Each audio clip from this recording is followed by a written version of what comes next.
Good afternoon. I am Todd Chandler. I'm from Temple Terrace, Florida, just north of Tampa. That's not my home. I mean, it is now, but that's not where I originated. I was born in Boyle County, here in Kentucky, up in Danville. Are you from over there? Yes. Ah, very good. But lived here 10 years. Actually worked at this church, worked at West End for 10 years. 3 of our 4 kids were born here. So lots of connections to this church, and worked some at Camp Tennessee. A bunch of you have done Camp Tennessee in the past. We've been there. My wife Jeannie is here also with me in the back a couple times, so we've done that. Great to be with you in this study a few times. Where's the clicker? Here it is. All right, start with this. Question for you. The correct answer gets a prize. All right, how many siblings do I have? 0. First guess. 1. No. 26. No. 2. All right, and you get an icebreaker because it's all I had. Does he need an icebreaker? Okay, there you go. Doing you a favor, pal. Good. Good. Well, I had 2 something, not nearly the cool story that Bill has, but whatever. Raise your hand if you were up before you were awake. If you were out of bed and on your feet before noon. Okay? Before 11. Before 10. Before 9. Before 8 a.m. you were up and about. Before 7:30. Before 7. Before 6:30? She's your sister. What's your sister's name? Cadence. All right, Cadence. What am I at? 6:30? Is that where I left off? 6:30? 6. You're up before 6. Man, what's wrong with you people? Before 5:30. Did you ever go to sleep? I did. Okay. Before 5. You were up before 5. Between 5:15.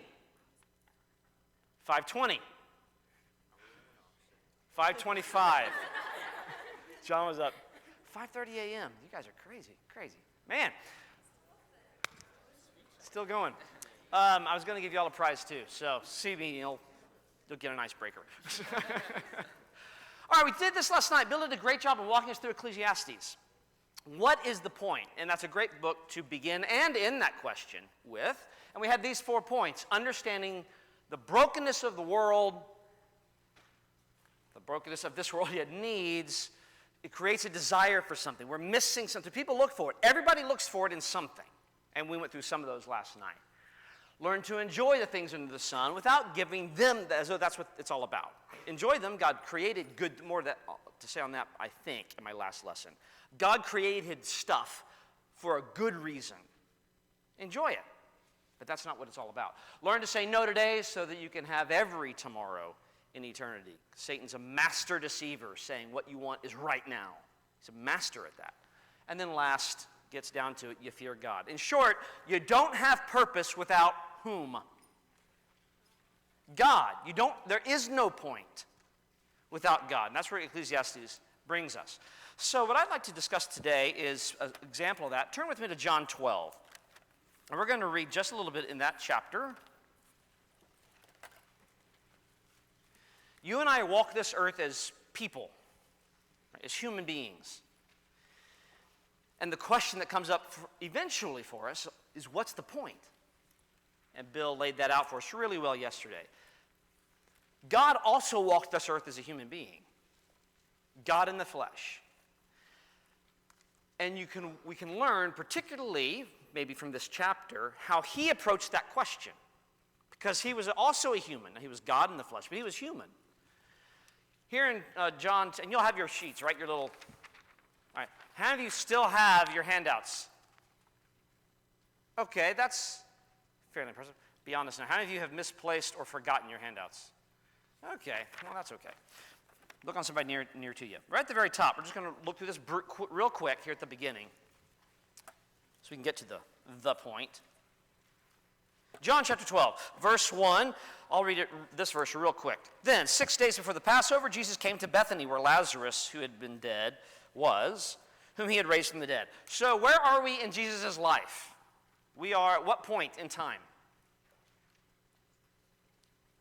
What did the verse say? We are 6 days before the Passover. Which Passover do you think this is? Correct. This is the last week of his life. You get halfway through the Gospel of John, and you're already in the last week of his life. It's a really interesting gospel that way. It's unique that way. It gets to the end of his life very quickly, and then it slows down. So in the 6 days before the Passover, he's going to be betrayed later this week, basically. That's where we are in time. Let's read a couple verses. Somebody raise your hand. Volunteer to read verses 12, 13, and then 19. Somebody read that for me, please. Yes, no, you read last night. Audrey, loud. 12, 13, and 19. Yes. The next day, the large crowd that had come to the feast heard that Jesus was coming to Jerusalem. So they took branches of palm trees and went out to meet him, crying out, "Hosanna, blessed is he who comes in the name of the Lord, even the King of Israel." So the Pharisees said to one another, "You see that you are getting nothing. Look, the world has gone after him." So where are we in his popularity? And John, the clicker isn't clicking. There it is. There it is. Okay. So what's the condition of Jesus' popularity right now? Very popular. Very popular. Right? Why is he popular? You all know enough about the gospel story. Many of you do. Why is he popular? Why are people throwing branches in the road and it's the triumphal entry, and even his enemies are saying the whole world is following this guy? Why is he so popular? Okay, you do miracles. Is you're going to say? All right. Because what they thought he was is what they wanted. Yes, sir. Okay, he was different, and he was what they thought he was is what they wanted. Now, was their thinking correct? Was he who they thought he was? No. Which is why Jesus doesn't get caught up in this. He knows they don't really want him. They want who they think he is. They don't want him, which is why they're going to kill him in 6 days. But they want who they think he is. And so they have this, he's wildly popular, but they don't want him, and he knows it. So where are we with his message? I need someone to read verses 23 through 26. Yes, sir. Loud, Stephen.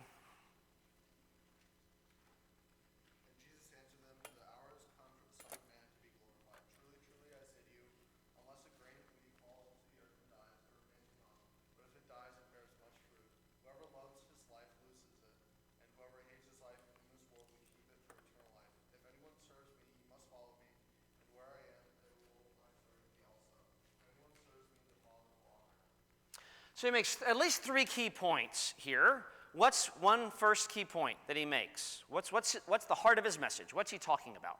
What are key words that jump out? And it's okay, just if you think you know the answer, just say it. That's okay. Okay, death is in there. Okay, life is in there. Glory is in there. Is there a trick to this that I don't know?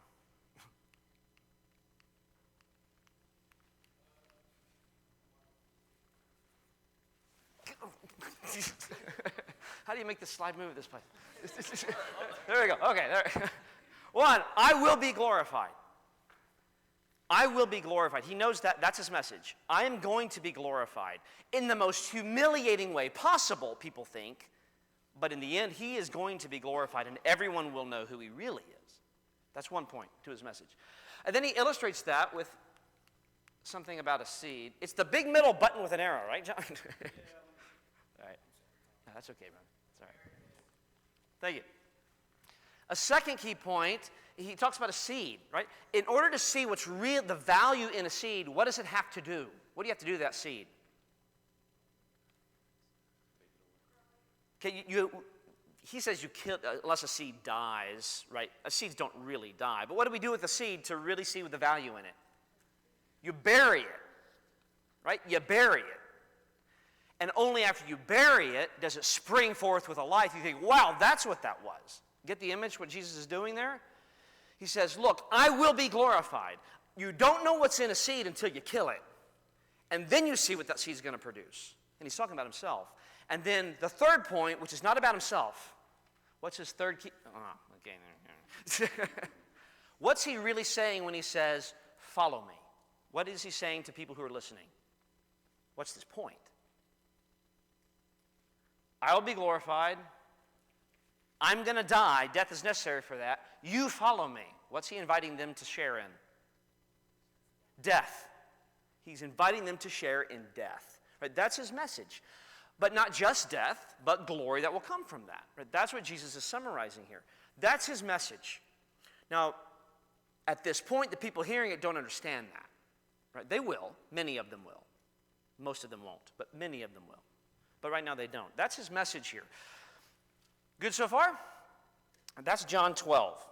So now let's pick up, and right in the middle of this conversation, my Bible puts a break right here in the middle of the paragraph, but it's literally in the middle of Jesus talking, so I don't like it, but that's okay. Someone read for me verse 27. Verse 27. Yes, sir? Okay, loud.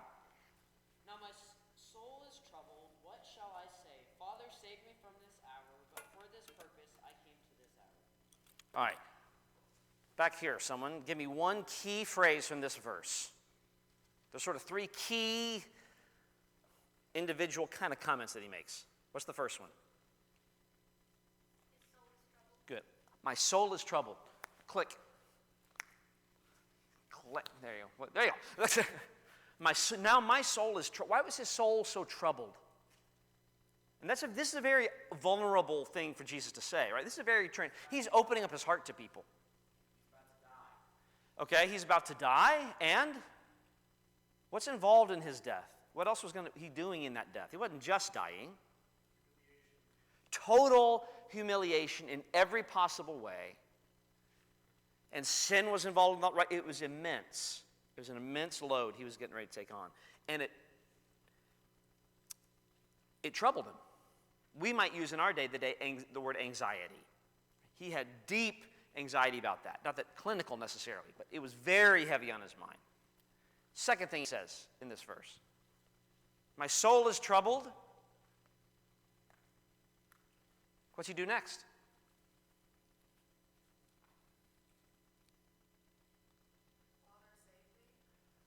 Okay, that's a question, right? What shall I say? Click. There you go. What shall I say? Father, save me from this hour? That's how the New King James puts it. Shall I ask that question? And then the third point is what? And this is really the theme of this whole weekend, right? What's the third statement he makes? This is my purpose. Yeah, and the glorifying comes later, comes in the next sentence. But yeah, click. For this purpose I came here. What Jesus is saying is, my soul is really troubled, but what am I going to say? Father, save me from this? This is my point. This is why I exist as a human on planet Earth, is this moment. This is the point. How can I tell God, how can I walk away from that? So Jesus knew the point. And of course he did, right? He was Jesus. But he still had to come to that on some level, however that worked. Jesus knew the point. For this purpose, I am here. Let me ask about this question. The second statement, those questions he says. What's he doing? Those are rhetorical questions, right? What shall I say? Father, save me from this hour? What's a rhetorical question? It has an answer to it. Yes, sir? That's a good way to put it. A question where the answer doesn't need to be stated. It's understood. What's the answer to this question? What should I say? Father, save me from this hour? What's the answer to that? Should Jesus make that request? No, because that's his point. Now, will he make that request? Yes, he will. That's how troubled he was. Yes, he will make that request. But he will request it. He won't demand it. Did Jesus have options? Neely shaking her head, yes. He did have options, didn't he? All right, did I put these passages in your sheet? I did not. This side of the room, turn to Matthew 26. This side of the room, turn to John 10.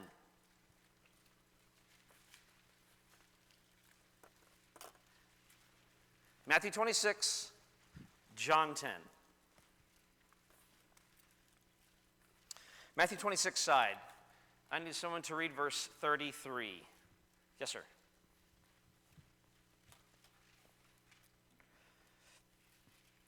Peter answered him, "Do they all fall away That is not what I wanted. That's 26:33?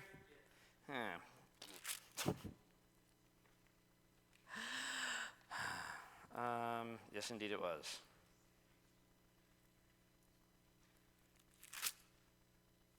All right, well, this is what you do when you write down the wrong verse, and I don't remember it. Jesus could have called legions of angels. Right. All right, John chapter 10. Somebody over here, I need you to read. Who's going to read? Yes, ma'am. Verse 18. Thank you. No one takes it from me, but I lay it down of myself. I have power to lay it down, and I have power to take it again. This command I have received from my Father. Good. He's talking about his life. Nobody takes my life from me. He said, I lay it down. And I lay it down, I can take it again. This commandment I have from my Father. Jesus had options. So when he asks this second question, that set of questions, what shall I say? Father, save me from this hour? It's not as though Jesus had no choice. He had the choice. And he chose the point intentionally.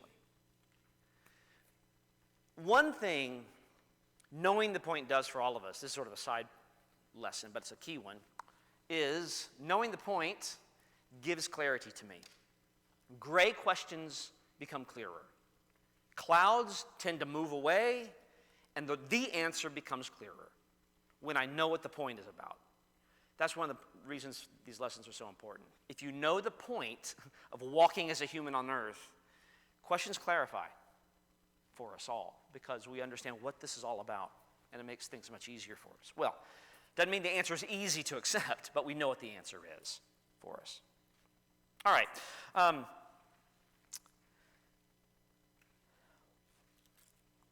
Next slide, please. So what was Jesus' purpose? What was it? He mentioned it briefly just a second ago, I will be glorified. That tied in with the purpose. But what was his purpose? Back in chapter 12 of John, let's read verse 31 and 32. And I'm going to give you about 2 minutes. I give you other passages, give you about 3 minutes. We're going to read this together, and then what I want you to do is tie these two verses we read into one of those three phrases we just talked about. And then also, in your seat, read those two verses, as many as you can get to, one or two of them, in a couple of minutes, and talk with somebody next to you and clarify that. Okay, what was Jesus' purpose as revealed in John 12, 31 and 32, and further described in those couple of verses? I could give you tons of verses, right, but we don't have time for all that. You'll get the point. First, John chapter 12, verse 31 to 32. Now is the judgment of this world. Now the ruler of this world will be cast out. And I, if I am lifted up from the earth, will draw all people to myself. All right, what was his purpose? Connect those two verses with those on the screen. Talk about it with someone next to you. I'll give you a couple of minutes. And you're welcome just to talk, right? That's the point. Be noisy.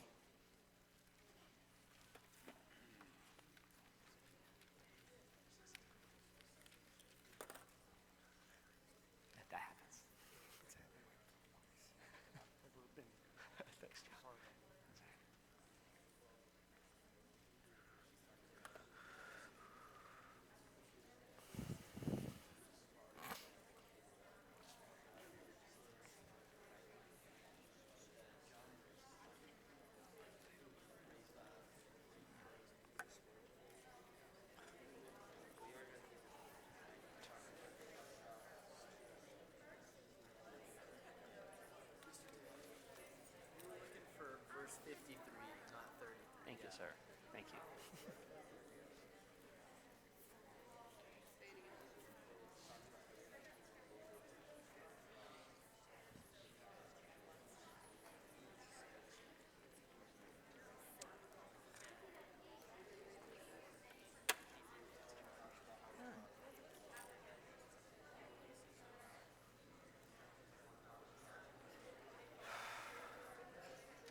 Didn't know if you had a question or what.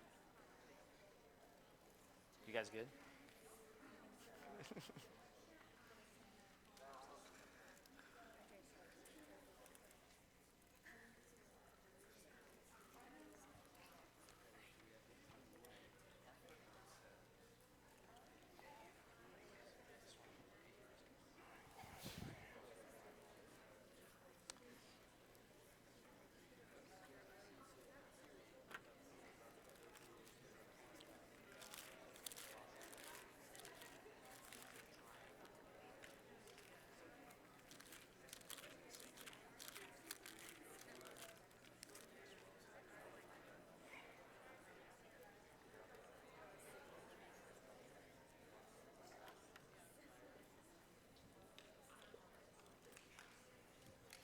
All right.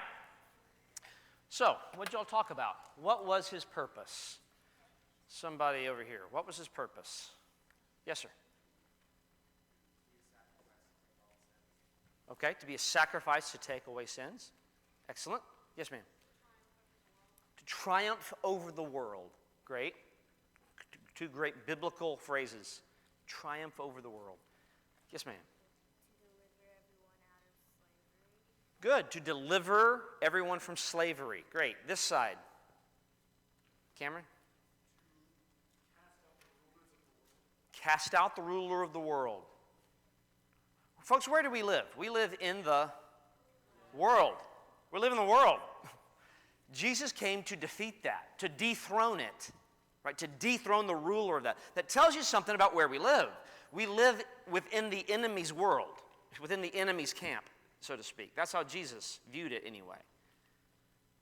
We better know our point. If we better know the purpose, we're going to get disoriented in there. Anyone else? Yes, sir. Okay. Good. Yes, sir. Triumph over death. Good, to triumph over death. So all ways to say Jesus' point here was you and me. That's why he came here. I'm a sinner and nothing more than that on my own. I am more than that because Jesus makes me more than that. Right? I am pure because he makes me so. Right? I am righteous not because I am, because he makes me righteous. And he declares me to be in spite of who I am. That's what Jesus came to do. That kind of remarkable gift that he came to give to us. That's what he came to do. And so when he came and he died and he rose, and in that he was glorified, he accomplished something profound that you and I need. That was his point. And it changed the world because of it. He came as a human. You have a point too. I'm not going to step on this because this is Bill's lesson right after this one. Is what's our point in creation? What is Jesus' point in creation? He was the creator and he joined creation to deliver his creation from what his creation created for themselves, which was a wreck and death. Right? That's what he came to do. So in doing that, he also does more. And you see this in John chapter 12. Somebody already mentioned that. I said, hold off, it's the next verse. Verse 28, after saying, my soul is troubled, what shall I say? Father, save me from this hour. For this purpose I came to this hour. Jesus then says, Father, glorify your name. Glorify your name. So Jesus' point was he was going to be glorified by death that brings a gift to us, but that will also bring glory to the Father. Not just the Son. Not just the human being walking around, but his Father in heaven. Let's look at a couple more verses in that regard. Yes, good. I put these on your sheet. All right, again, this side, well, just look what you can. This side, start in the front list. This is the John 17 list right there. This is John 17, and there's John chapter 1 and John chapter 13. You all start in John chapter 17. You all start at the last verse listed. That way we'll meet in the middle, right? And I may not have time to read all of them. Jot a couple notes down. In doing that, he also did this. Write down the key phrases. What else did Jesus accomplish? And I'll give you about 60 seconds on this one.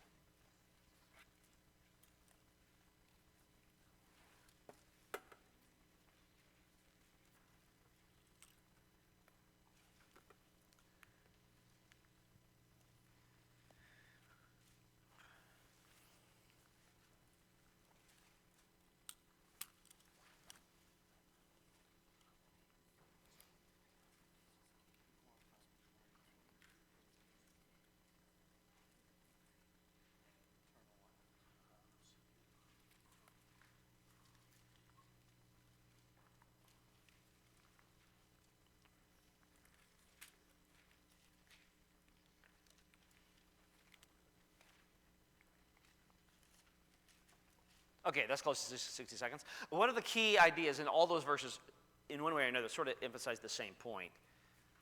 In doing that purpose, what did Jesus do? He glorified the Father, right? He glorified the Father. And over that phrase is emphasized there. So Jesus' purpose was not only his own glory as the Son of God that would be demonstrated, it was beyond himself. It was his glory and it was the Father's glory. His purpose here was beyond him. And Jesus knew that. And so he made choices that reflected that understanding. All right, anybody have a question right now? Or a comment or a thought? Y'all are smart people, and you're good thinkers. You're good thinking people. Anybody with a thought or a question or a comment or a, what about kind of comment? Yes, sir. How does this all relate to his prayer in Gethsemane? The let this cup pass from me? Interesting question, because it's kind of the opposite here, right? In John 12, how can I say, Father, save me from this hour, but this is my purpose? How does it relate to his prayer in Gethsemane when he prays that exact prayer? Father, let this cup pass from me. What do you think about that? That's a really interesting question. It's a really good question. What is the relationship there? I'll tell you what, I'm going to give you 30 seconds. Think about it. Talk to somebody next to you. Even if you say, I don't know, what do you think? And they say, I don't know, what do you think? Talk to somebody next to you about that question for 30 seconds.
Okay, someone on this side, right here, tell me, what do you think? Or what does somebody next to you think?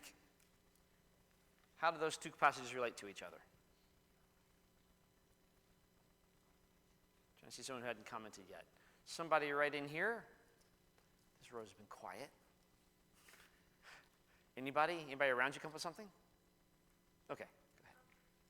I think in public, he knew that he needed to make sure that everyone knew that this was his purpose and that he was this is what he needed to do. But in private, he still had those worries about him because he was king. Okay, good. One, the conversations are different, right? This is a public conversation in John 12, a private prayer in John, in the Garden of Gethsemane. Good. Contexts are different. Somebody over here, Neely? I think part of it was that it wasn't the fact that he didn't want to save us and didn't want to complete his purpose. I think more of it, don't quote me on this, but more of it could have been the realization of the physical anguish. It wasn't instantaneous at all. It was slow and dreadful, and the humiliation. He just didn't maybe want to go through that, not just necessarily not save us. Right. Great. Excellent. Yes, ma'am. In both of the prayers, so like you said, he is keeping in mind that whatever God's will is, it will be done. And he's saying if it works out, then it works out. And that's sort of something that he did in the prayer. Okay, great. It shows that wanting to do God's will and knowing God's will doesn't mean I always want to do God's will, and that's okay. That's okay. And sometimes doing the point is hard. Sometimes it's excruciating hard. Jesus knows that too. And when you need to make those kinds of decisions, and when I need to make those kinds of decisions, you have a Savior who knows exactly what that feels like, who knows what is right, and absolutely doesn't want to do it. But he does it because he loves God and he loves other people. Excellent question, Cameron. And there's a lot to think about with that question, isn't there, in that dichotomy of how Jesus worked through that. Excellent point. Excellent question. We're just about out of time, so let's wrap up this last little point. I said, how did Jesus do it? He knew the point, his purpose. We've identified what that purpose was. Glorify himself because he's doing what the Father wills, and so glorifying the Father and saving us. How did he do it? And this series of passages sort of just walks through the very most superficial way to explain that. Let's just read this really quick. Somebody turn to one of those passages. I'm just going to call someone out, and we're going to just read these one at a time here before we close. So pick one of those 5 passages. Statistically, we're guaranteed to have somebody in each of them. John 1? Good. Read it for me, ma'am. Good and loud.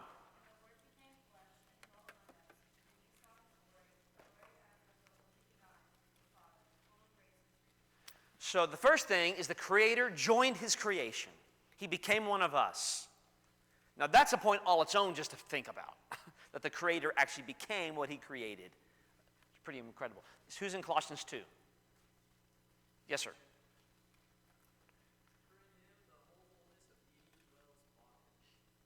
All right. That's not the right. Good. He revealed God in his body. That's right. John 13, 31, 32. When he had gone out, Jesus said, Now is the Son of Man glorified, God is glorified in him. If God is glorified in him, God will also glorify him himself and glorify him at once. Okay. He, through death, was going to glorify God. And that's what he's talking about here in John 13. Now the Son of Man will be glorified. He said, I'm going to die. You're not going to think it's glorious, but it is. So he died. John 17. You already read. John 17. I know, Stephen. Come on, there are more literate people in this room than this. I'm going to start calling on names. John 17. Emma Montgomery, do you mind reading? Or would you rather not? Courtney? No? Savannah? Good. John 17, 1 through 3. When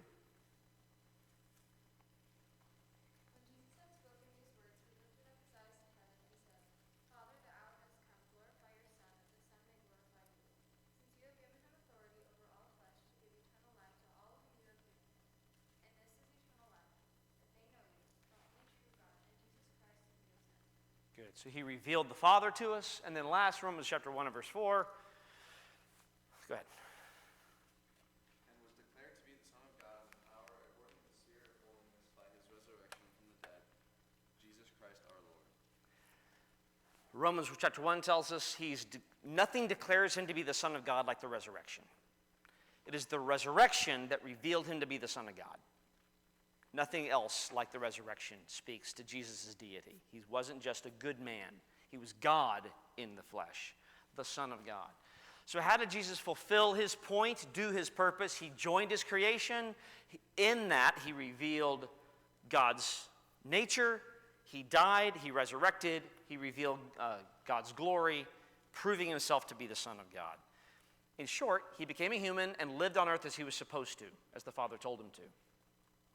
And in so doing what the Father did, he served his purpose. Doing what the Father told him to do, he served his purpose. All right, so we're running out of time, so we'll just do this. Jesus knew the point. The point was the Creator needed to join his creation in order to save his creation. His physical life had a spiritual point far beyond it. And Jesus knew that. Physical life had a spiritual point that we can't physically see. And when he did that point, he served his purpose. And he served other people with it. You and I are not the Son of God in the flesh, right? We are not him. We don't have that same purpose. We're not going to save anybody from sin. We're not going to deliver the world from the ruler of the world. But we can learn from him because he was part of creation and so are we. And on some level, Bill's going to talk about that this afternoon. So just hold on to that point until then. For now, the Creator joined his creation. Physical life had a spiritual point And Jesus understood that. All right, thanks.